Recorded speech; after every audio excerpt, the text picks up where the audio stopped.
नमस्कार, आज की बात में आपका स्वागत है। आज सबसे पहले बात करेंगे होम मिनिस्टर अमित शाह। अमित शाह ने आज विपक्ष के हिडन एजेंडे को एक्सपोज कर दिया। राहुल गांधी, प्रियंका गांधी, अखिलेश यादव, अभिषेक बैनर्जी जैसे तमाम विपक्ष के बड़े बड़े नेता सांसदों के साथ पार्लियामेंट में 18 दिन से लगातार हंगामा कर रहे हैं। अमित शाह जवाब दो के नारे लगा रहे हैं। अमित शाह पर सदन से भागने का आरोप लगा रहे हैं। लेकिन आज अमित शाह कैमरे के सामने आए। उन्होंने कहा कि वो विपक्ष के सभी सवालों का जवाब देने के लिए तैयार हैं। छात्रों के प्रोटेस्ट पर विपक्ष वक्त तय करे, चर्चा शुरू करे, जितनी चाहे उतनी लंबी चर्चा करे। वो डिबेट के दौरान सदन में बैठेंगे, विपक्ष के सारे सवालों को नोट करेंगे और हर सवाल का जवाब देंगे। लेकिन विपक्ष के नेता चर्चा के लिए तैयार नहीं हुए। राहुल गांधी ने अपना पुराना राग दोहराया, कहा वो अमित शाह का भाषण नहीं सुनना चाहते, चर्चा का कोई मतलब नहीं है। अखिलेश यादव ने कहा कि अमित शाह अब तक क्यों नहीं बोले, 18 दिन गायब क्यों रहे, अब मॉनसून सेशन खत्म होने वाला है तो आखिरी वक्त में अमित शाह चर्चा की बात क्यों कह रहे हैं। विपक्ष इस झांसे में नहीं आएगा। अभिषेक बैनर्जी ने कहा कि अमित शाह को जो कहना है वो सदन में कहना चाहिए, सदन के बाहर बयान देकर राजनीति क्यों कर रहे हैं। लेकिन जब सदन की कार्रवाई शुरू हुई तो विपक्ष ने फिर हंगामा किया और सदन की कार्रवाई दिन भर के लिए स्थगित हो गई। अब सवाल है कि राहुल गांधी चाहते क्या हैं। अगर चर्चा नहीं करनी थी, अमित शाह का जवाब नहीं सुनना था, तो पार्लियामेंट में 18 दिन से हंगामा क्यों हो रहा है। और हंगामा जो हमें दिखाई देता है उससे कहीं ज्यादा होता है। अब एनडीए की रणनीति क्या होगी। निशिकांत दुबे ने राहुल गांधी की तुलना जिन्ना से क्यों कर दी, ये सब आपको बताऊंगा आज की बात में। लेकिन सबसे पहले आपको यह सुनवा देता हूं कि अमित शाह ने क्या कहा था। पार्लियामेंट के मॉनसून सेशन का कल आखिरी दिन है। 21 जुलाई से यह सेशन शुरू हुआ था और पूरा को पूरा सत्र विपक्षी हंगामे की भेंट चढ़ गया। किसी भी बिल पर शांति से बहस नहीं हो पाई।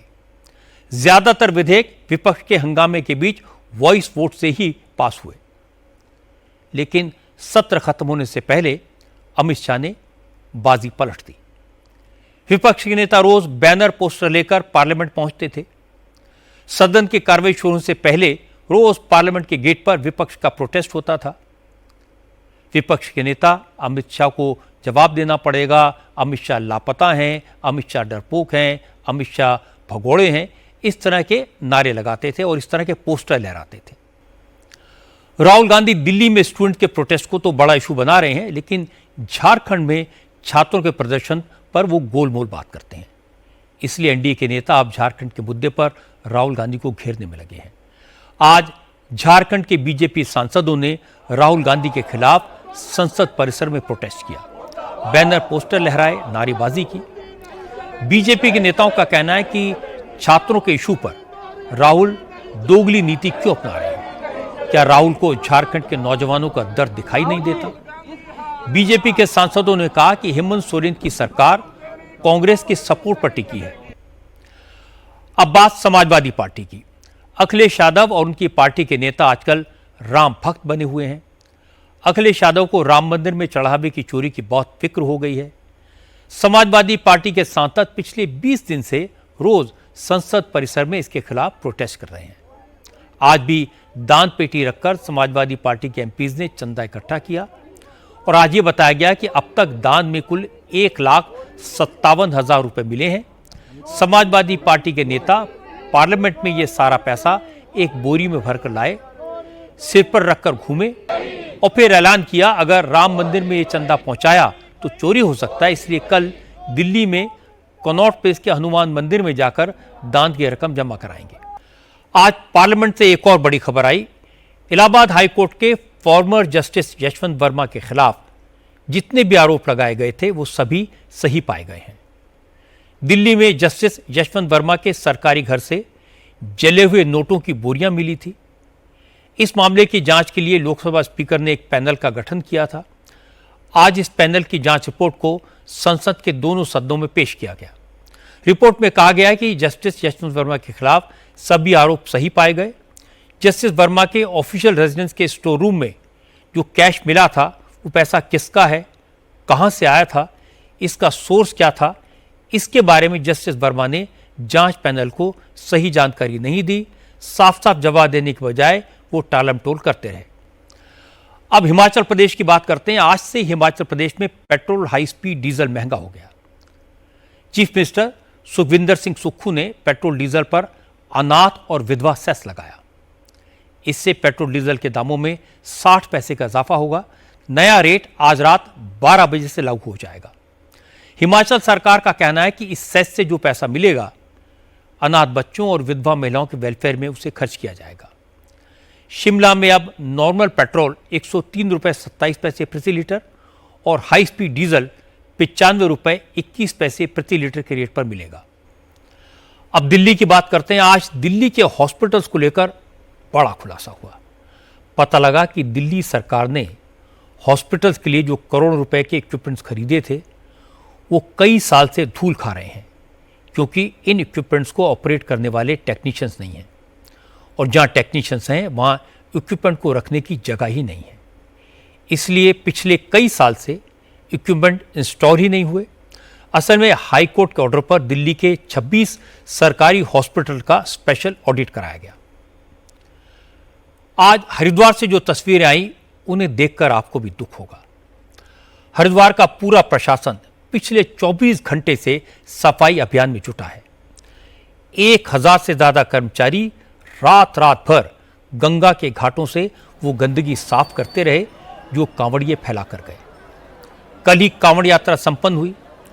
कांवड़िए तो गंगा जल लेकर लौट गए, लेकिन गंगा के घाटों पर पुराने कपड़े, जूते, चप्पल, पॉलिथीन, खाने का सामान और फटे पुराने बैग वहीं छोड़ गए। अब बात फिल्म स्टार प्रकाश राज की।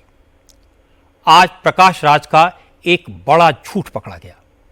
प्रकाश राज ने दावा किया था कि वो बेंगलुरु के रहने वाले हैं, बेंगलुरु में ही पैदा हुए, यहीं पले बढ़े, लेकिन एसआईआर में उनका नाम वोटर लिस्ट से काट दिया गया। लेकिन इलेक्शन कमीशन ने प्रकाश राज के इस दावे को गलत बताया।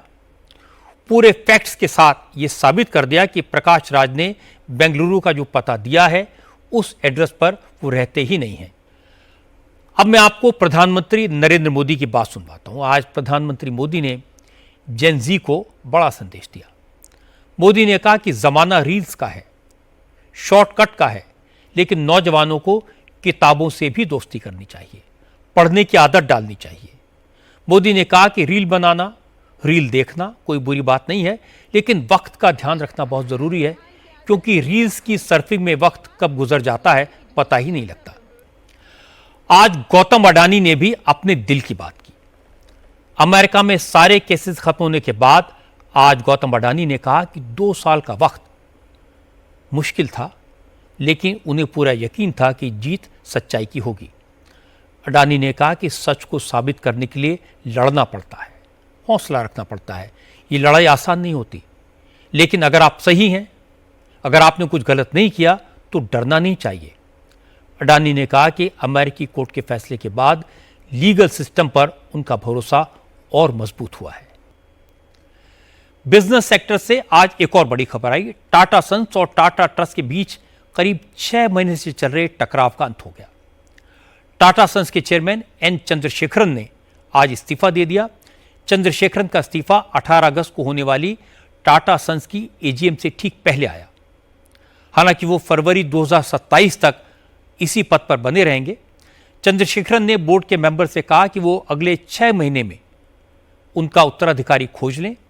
चंद्रशेखरन 40 साल से टाटा ग्रुप से जुड़े थे। 2017 में टाटा सन्स के चेयरमैन बने। चंद्रशेखरन टाटा फैमिली से बाहर के पहले शख्स थे जिन्होंने ग्रुप की कमान संभाली। अब एक ऐसी खबर आपको बताता हूं जो आपका दिल छू लेगी। इस वक्त असम बाढ़ की चपेट में है। लाखों परिवार बाढ़ से परेशान हैं। 64 लाख लोगों को घर बार छोड़कर सुरक्षित जगहों पर पहुंचाया गया है। असम सरकार लोगों की हर संभव मदद कर रही है, लेकिन बाढ़ में इंसानों के साथ साथ जंगली जानवरों पर भी मुसीबत का पहाड़ टूटा है। इन बेजुबानों की सुध ली अनंत अंबानी के वनतारा फाउंडेशन ने। वंतारा ने असम की बाढ़ में फंसे हाथियों को सुरक्षित बाहर निकाला, उन्हें शेल्टर होम में पहुंचाया और इस काम का ढिंडोरा भी नहीं पीटा। आज प्रेसिडेंट डोनाल्ड ट्रंप ने माना कि ईरानी अटैक से डरकर उन्होंने चुपके से प्लेन बदला था। एयरफोर्स वन से उतरकर वो दूसरे प्लेन में सवार हुए थे। ट्रंप ने कहा उन्हें ईरान पर कतई यकीन नहीं है, ईरान कुछ भी कर सकता है। सीक्रेट सर्विस के पास इस तरह का इनपुट आया था कि उनके विमान को निशाना बनाया जा सकता है, इसलिए सीक्रेट सर्विस की सलाह पर उन्होंने एयरफोर्स वन के बजाय दूसरे प्लेन के जरिए अंकारा से लंदन तक का सफर तय किया।